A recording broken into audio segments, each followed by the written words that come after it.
welcome back. So I thought I'd go ahead and do my August wrap-up before, September ends. I read 12 books in the month of August, so it was a really good reading month. I'm going to start out with the one ebook I have, and that was A Guide in Ruins by Kate Atkinson. This is the author of Life After Life, which I thoroughly enjoyed, which was the story of Ursula Todd, a young woman whose life we follow from kind of near the end of the First World War through the Second World War. During that course of that book, we meet her younger brother, Teddy, and in A Guide in Ruins, that's his story. So it's sort of a companion novel to Life After Life, and where Life After Life we sort of experience the bombing of Berlin and the Blitz from the ground, from Ursula's point of view. Within A Guide in Ruins, we sort of see it from the air because Teddy is a bomber pilot during the war. His story is also told in a non-linear format, although he's not kind of reborn and living different lives over and over again. It's just his journey, but the story doesn't follow a linear format. We meet his wife, his child Viola, and then her children, Teddy's grandchildren, and their lives too. So one moment you'd be following a certain storyline, and then someone might have a memory, and then it'll jump back to that memory, or we'll lurch forward kind of into the future, into like one of his grandchildren's lives and their story, and it's a little bit all over the place. I don't want to make it sound like it's jumbled and uncomprehensive, but you do have to pay attention when you're reading it.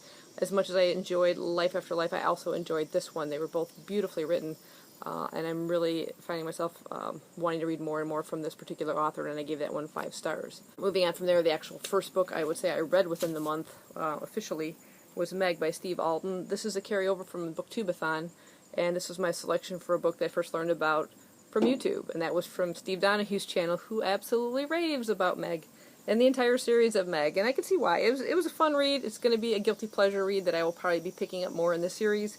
This particular edition is a revised and expanded edition, and the first 91 pages are the origin section of it, they call it, and then the actual novel begins right after that, which is a novel of deep terror. So you kind of get 2 chunks in this particular version of it, which I really liked.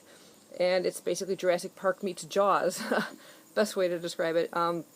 You have this prehistoric shark called the Megalodon, and how to describe it as a 100,000-pound, 70-foot prehistoric cousin to the great white shark. And our main character, Jonas Taylor, he's a Navy deep submersive, I can't say that, deep-sea submersive pilot. And he is down in the trench, working for the Navy at the time. He is overtaxed. He's been down there too many times in a short period of time. He's suffering from vertigo. He should not have been cleared to go down there. And while he's down there, he sees what appears to be this gigantic shark, which shouldn't be alive at this time. And he sends a submersible up super fast to get away from this thing before its jaws can crush the submersible. But nobody believes him. And in that sudden rush up, 2 of the other people in the submersible with him perish from the increased pressure and everything. So he is blamed from that and dismissed from the service, and now he's trying to kind of get his name back. He's been studying these sharks. He gets another chance to go down there. This book is basically an action-adventure. The shark that's been trapped in the Mariana Trench, it's like warm waters down below there, and there's this, the gap in between is super cold water, and the shark has not been able to bypass that to get up to the surface. Well, events in the story lead it to be able to do that, and I won't go into the details of it, but of course now you have this shark causing havoc all over the place, and it was just definitely a guilty pleasure read. I'm going to be picking up more of these, and I gave it 4 stars. Thanks, Steve, for going on and on about it, because now I'm hooked. I continued with the manga series, Cage of Eden, and I read volumes 9, 10, 11, and 12. It ranges anywhere from 3 to 5 stars with the various volumes. It just kind of has a Lost feel to it, if you've watched that TV series.